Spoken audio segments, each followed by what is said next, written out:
प्रभाकरजी आणि मीनाक्षीजी जाधव मॅडम यांचं आगमन ग्रँड एंट्री होताना पाहायला मिळते। सेवापूर्ती सोहळा निवृत्ती समारंभाचा कार्यक्रम आणि मुख्यमंत्र्यांकडे आगमन होताना माननीय प्रभाकर बाळू जाधव साहेब त्यांच्यासोबत त्यांच्या पत्नी सौ मीनाक्षी प्रभाकर जाधव वेलकम वेलकम सुस्वागतम। आपलं मनपूर्वक हार्दिक स्वागत। जोरदार टाळ्या वाजवायच्या आहेत। मुख्यमंत्र्यावर या ठिकाणी आगमन होते सत्कार मूर्ती व्यक्तिमत्व।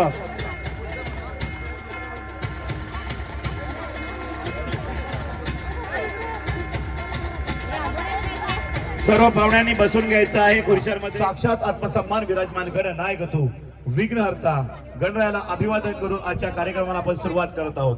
ज्यांच्या खुशी स्वराज्य रत्न साकारलं त्या राजमाता जिजाऊ, ज्यांच्या खुशी स्वराज्य रत्न साकार बनून वसलेलं गाव, ग्रामपंचायत गाव, परंतु शहरापेक्षा कमी सुविधा नसलेलं गाव म्हणजे जे शहरात आहे ते कुडूस गावामध्ये मात्र पाहायला मिळते एक मोठी बाजारपेठ। सर्व जाती धर्माची लोक एकत्र राहतात। मिनी इंडिया सारखी ओळख या शहरात निर्माण केली। परंतु या अगोदरच्या 20-25 वर्षापूर्वीचं हे गाव एक सर्वसाधारण गाव, शेती व्यवसाय गाव चालणारं गाव आणि या गावामध्ये प्रभाकर बाळू जाधव यांचा जन्म झाला। खडतर प्रवास जीवनाचा कोणाच्या वाटाला येत नसतो, सगळ्यांच्या वाटाला येत असतो। याच खडतर प्रवासातून बाळू जाधव यांनी चांगल्या पद्धतीनं शिक्षण आपल्या मुलांना दिलं, मुलींना दिलं। त्यापैकी प्रभाकर बाळू जाधव 1ली ते 7वी पर्यंत जिल्हा परिषद शाळा कुडूस या ठिकाणी त्यांनी शिक्षण घेतलं आणि त्यानंतर शिक्षणाचा प्रवास हवी पाटील विद्यालय चिंचघर या ठिकाणी 8वी 9वी 10वी असं माध्यमिक शिक्षक त्यांनी पूर्ण केलं। त्या काळात 8वी शिकलं तरी भरपूर काही होतं। 8वी शिकलेले त्या काळामध्ये शिक्षक व्हायचे, ग्रामसेवक व्हायचे। त्या काळात माध्यमिक शिक्षण पूर्ण करून प्रभाकर बाळू जाधव यांनी ठाणे महानगरपालिकेच्या TMC महामंडळमध्ये मात्र अथक प्रयत्नांना आपली नोकरी मिळवली। त्यांना नोकरी मिळवताना त्यांचे कुटुंब असतील, त्यांची बहीण असेल, खूप चांगलं सहकार्य शेवटच्या क्षणापर्यंत त्यांना मात्र त्या नोकरी मिळवण्यासाठी मात्र धडपड केली। वाहतो असा आपला मातीतला राजा शिवछत्रपती महाराजांना सर्वात प्रथम मानाचा मुजरा करतो। विश्वरत्न भारतरत्न डॉक्टर बाबासाहेब आंबेडकरांना विनम्र अभिवादन। आणि आज ज्यांचा सेवापूर्ती सोहळा आहे, आमचे बंधू, सेवापूर्ती समारंभ म्हटलं की शहरीकरणात त्याचं परिवर्तन झालेलं आहे। जेव्हा 1990 मध्ये प्रभाकरने नोकरी शोधायची तयारी केली। सरपंच, पोलीस पाटील, ग्रामस्थ, प्रभाकरचे मित्र परिवार, या पंचक्रोशीतील सर्व कार्यकर्ते, कार्यक्रमाचे सत्कार मूर्ती श्री प्रभाकर बाळू जाधव म्हणजे आमचे मामा, ते आज म्हणजे 31 मार्चला सेवापूर्ती पूर्ण करून आणि त्यांचं कार्यक्रम पूर्ण झाल्यानंतर आपल्या सगळ्यांसाठी त्यांनी इथे कार्यक्रम आयोजित केला। त्याबद्दल तुमचे पहिल्यांदा मी हार्दिक अभिनंदन मानतो आणि धन्यवाद मानतो की आम्हाला ही संधी उपलब्ध करून। खरी प्रॉपर्टी आपलं कुटुंब आणि आपली जी मुलं आहेत ती असते आणि त्याच्याकडे बघूनच समाज आपल्याकडे बघत असतो। या तुमच्या सगळ्यांकडे पाहताना मला नक्कीच एवढं लक्षात आलेलं आहे की मामांचं जे प्रेम, मामा जरी बोलत नाहीत तर त्यांच्याबद्दल जे आपल्या गावाबद्दल किंवा आपल्या कुटुंबामध्ये जे आवड आहे ती नक्कीच आहे। पुढील आयुष्य तुमच्या इच्छा आकांक्षा पूर्ण होत आणि तुमचं आरोग्य निरोगी राहो। कारण तुम्ही जो प्रवासाचा गॅप, मी इकडे येताना सुद्धा सासवडे 6 महिन्यानंतर विचार करतो आणि येताना पोटात गोळा येतो, परंतु तुमच्याकडे बघूनच आम्हाला नेहमी वाटायचं की कसं काय करत असाल म्हणून। तर तुमचं ते जे आरोग्य आहे ते आता खऱ्या अर्थाने सदृढ हो। कारण तुमचा निवृत्तीचा दिवस आहे, पण तुमच्या कष्टांची, प्रामाणिकपणाची आणि सेवाभावाची आठवण कायम आमच्या मनात राहील। ठाणे महानगरपालिका परिवहन सेवामध्ये तुम्ही दिलेली वर्षानुवर्षाची सेवा खरंच अभिमानास्पद आहे आता पुढचं आयुष्य आनंदात, निरोगी आणि निवांत जावं हीच मनापासून शुभेच्छा. तुमचं मार्गदर्शन आणि प्रेम आम्हाला नेहमीच प्रेरणा देत राहतील. तुमच्या पुढच्या आयुष्यासाठी खूप खूप शुभेच्छा. आणि त्याचबरोबर त्यांची साथ आमच्या ताईंनी दिलेली आहे. आम्ही दोघीच इथे शेतावर असतो. सगळेजण कामाला गेल्यावर आम्ही एकमेकींशी गप्पा मारतो, एकमेकींना सुखदुःखाच्या बाता करतो. आणि त्या कधी कधी वाट बघत बसायच्या 2-2 वाजेपर्यंत, 1:30 वाजेपर्यंत. मग मला येऊन सांगणार, मी त्यांना सांगणार का घाबरू नका, येतील. पावसाळ्यात तर जामच त्यांना काळजी वाटायची. पण इतका लांबचा प्रवास, मीच आधी वाड्याला गेली तरी मला प्रवास होत नाही. पण इतका लांबचा प्रवास करायचा म्हणजे काय खायची गोष्ट नाहीये. आणि पुढच्या आयुष्यासाठी तुम्हाला आमच्याकडून सगळ्यांकडून खूप खूप शुभेच्छा. आणि येथे सगळेजण आलेत शुभेच्छा देण्यासाठी, त्यांचे पण मी खूप खूप आभार मानते. आणि माझे मी 2 शब्द संपवते. धन्यवाद. असाच प्रवास मला उल्लेखनीय वाटतंय. माझे साडूसुद्धा श्याम भोईर आणि प्रभाकर जाधव यांच्याकडे बघितल्यानंतर किती मेहनतीने आणि खरोखर प्रामाणिक नोकरी केली, निष्कलंक नोकरी केली. दोघांनी जवळजवळ 37 वर्षांची दोघांची सर्व्हिस झालेली आहे. निष्कलंक या खात्यातून बाहेर पडणं फार अवघड असतं. खूप कमी लोकांना हे नशिबात भाग्य लाभतंय.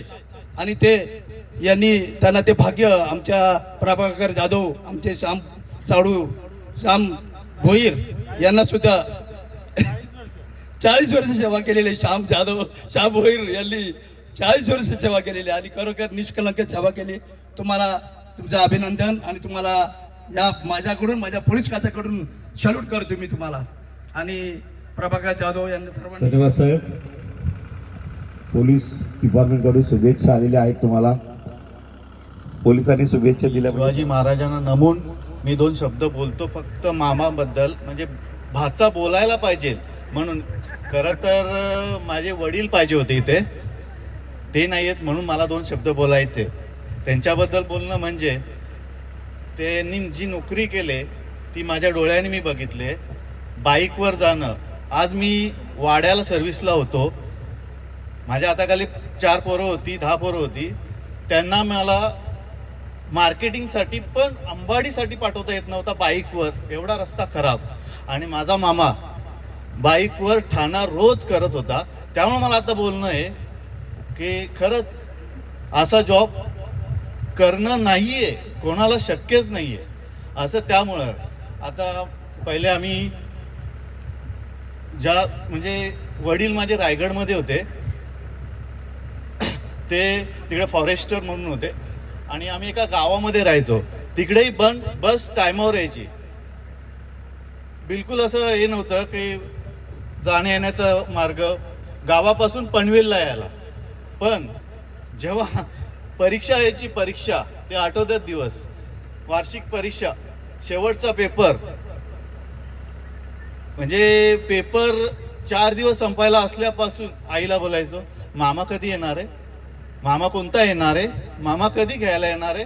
आम्ही ती वाट बघत बसायचो. आणि मामा परीक्षा झाल्याच्या 2-3 दिवशी 4ही मामांपैकी कोण ना कोण यायचं.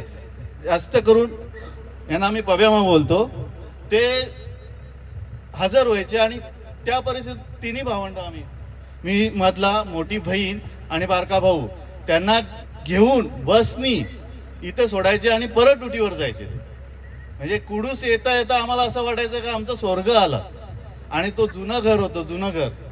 जुन्या घरच्या आठवणी तर टाईम नाही पुरणार मला सांगायला. कारण आम्ही बहुतेक एप्रिल मे जूनची शाळेच्या 3ऱ्या दिवशी जायचो. तिथपर्यंत इथं कोण घ्यायला यायचं नाही आम्हाला, कारण एवढे लाड केले या सर्व मामांनी आणि मामा मामींनी. कशात खायची कमी नाही, काय लाड पुरवायची कमी नाही. एक किस्सा होता फक्त, कशी काळजी घेत होते ते सांगतो. आम्ही माळ्यावर झोपायचो, माळ्यावर, बरोबर. एक दिवशी म्हणजे लहान असताना मामा नेहमी लाड म्हणजे एवढे ना का कढीवरच घेऊन फिरवणार. तर मामा पण झोपेत होता, पण मामाच पाहिजे मला खाली घ्यायला. तो आठवते दिवस मला अजून, तो कायमचं म्हणजे स्मरणात राहिलाय. मामा जेव्हा झोपेतून मला घ्यायला आला माझा हट्ट पूर्ण करण्यासाठी, मला कढीवर घेतला आणि पायरी उतरताना ती लाकडी पायरी होती, त्याचा पाय सटकला. जवळजवळ 15 पायऱ्या असतील ना, 10-15 पायऱ्या खाली सरकत आला. मामाच्या कमरेला तेव्हा लागला होता. मला अलगद असं उचललं आणि अलगद खाली येऊन उभा राहिला की मामाला बडबड होते, पण मला काही करून दिला नाही, मला अलगद जपलं. असं ते एक आठवण राहिली. बोलणं खूप आहे पण बोलू शकत नाही. आता अचानक काय एवढी हे करून आलो मी, कामावरून डायरेक्ट इकडे झालो, पण त्यांची सर्व्हिस बघितली, त्यांना सॅल्यूट आहे या सर्व्हिसला, खरंच सॅल्यूट आहे. आणि जास्त काय बोलत नाही मी, मला बोलायचं होतं जास्त पण थोडंच बोलतो. आणि मामाला आता पुढच्या प्रवासाला चांगला, आणि त्यांनी आम्हाला खूप सपोर्ट केलाय. काही प्रॉब्लेम असेल मामा आलेला आहे.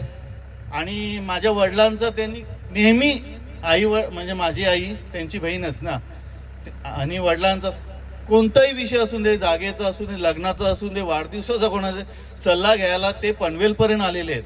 हे मी लहान असताना बघत होतो. आणि माझ्या वडिलांना खूप मान दिले त्यांनी, खूप. त्यामुळे त्यांना मी मानतो. आज ते वडील नाही आहेत माझे, ते असते तर ते अक्षरशः रडले असते, एवढं मला माहिती आहे. ते रडले असते, त्यांना बोलता आलं नसतं. ते पण आबोली आहेत आणि मामा माझा पण आबोली आहे. त्यांना आता बोलायला दिलं ते बोलणार नाहीत, हेही मला माहीत आहे. पण मलाही बोलता येत नाहीये, काय चुकलं असेल तर माफ करा मला. पण आज बोलण्याची गरज वाटली का भाचा या नात्याने खूप लाड केलेत, खूप. त्यांना आयुष्यात काय आजार यावं नाही, त्यांनी चांगलं राहावं. आणि याच्या पुढं पण आम्हाला आशीर्वाद त्यांनी ठेवावा आणि आमच्याकडे लक्ष ठेवावं. भले आम्ही किती मोठे झालो तरी हीच अपेक्षा आहे मामाकडून. बस एवढाच बोलतो आणि मी थांबतो. मामा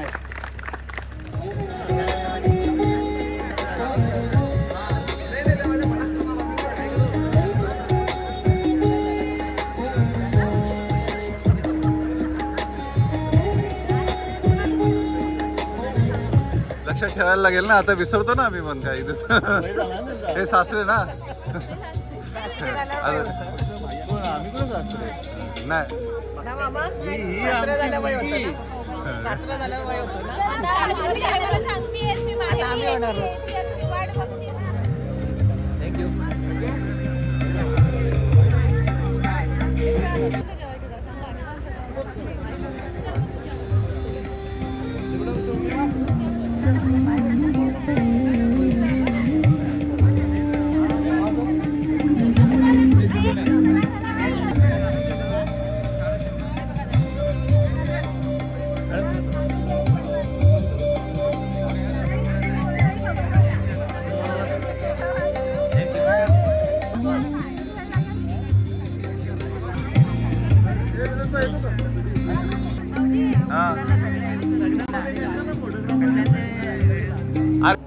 हे बघ, इथं बघ, इकडे जाऊन जायचं, इकडे घ्यायचं, हा नंतर इकडे घ्यायचं. पूर्ण माहिती ना मला.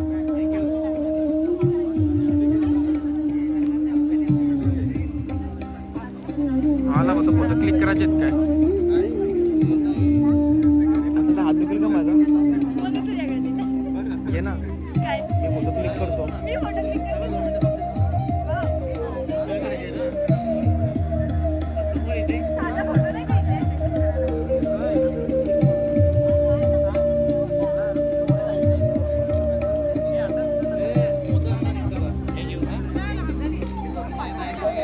कुणावरती येणार आहे?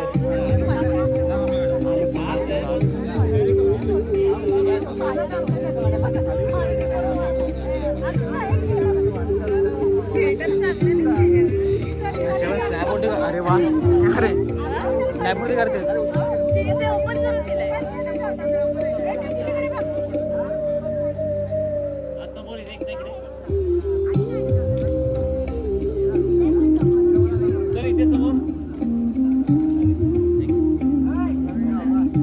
अनुष्का घे ना, अनुष्का प्लीज प्लीज फास्ट.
सगळ्या भावंडांचा फोटो काढायला पाहिजे ना.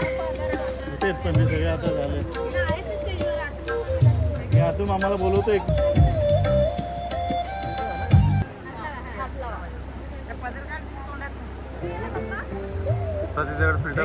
समोर इथे आजी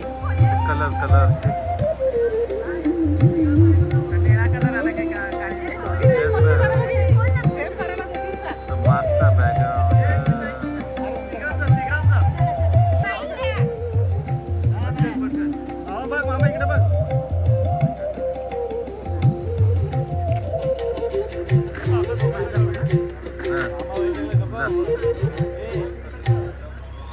जा ना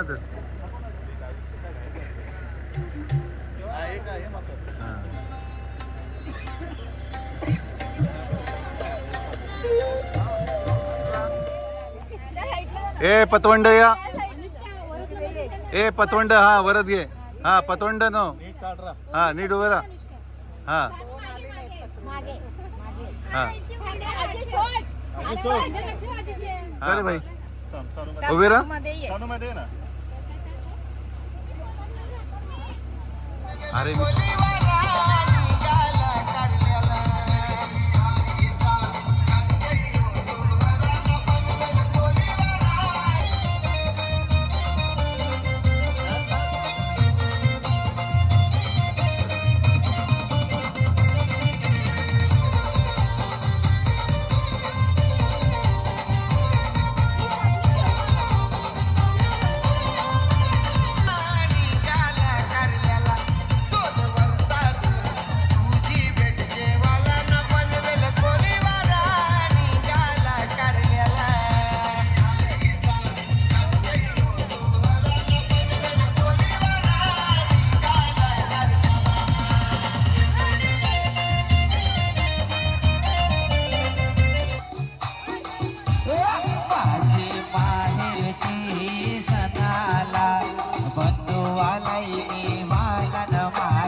आई तुझ्या भरोसा माझा तुझ्या भरोसा आई तुझ्या भरोसा माझा तुझ्या भरोसा आई तुझ्या भरोसा आई गो यग्री कोजेची माय आई गो यग्री कोजेची माय एका संग तू बिसुराय एका संग तू बिसुराय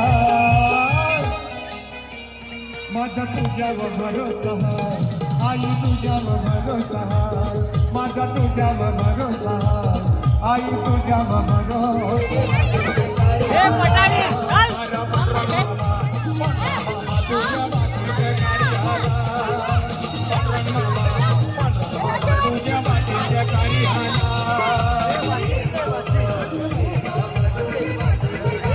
बाजीचा कार्याला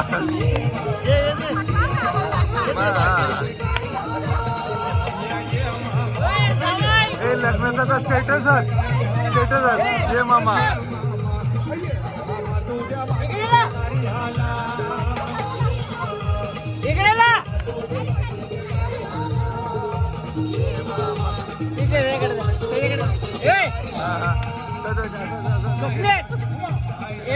मोबाईल घे ना मोबाईल घे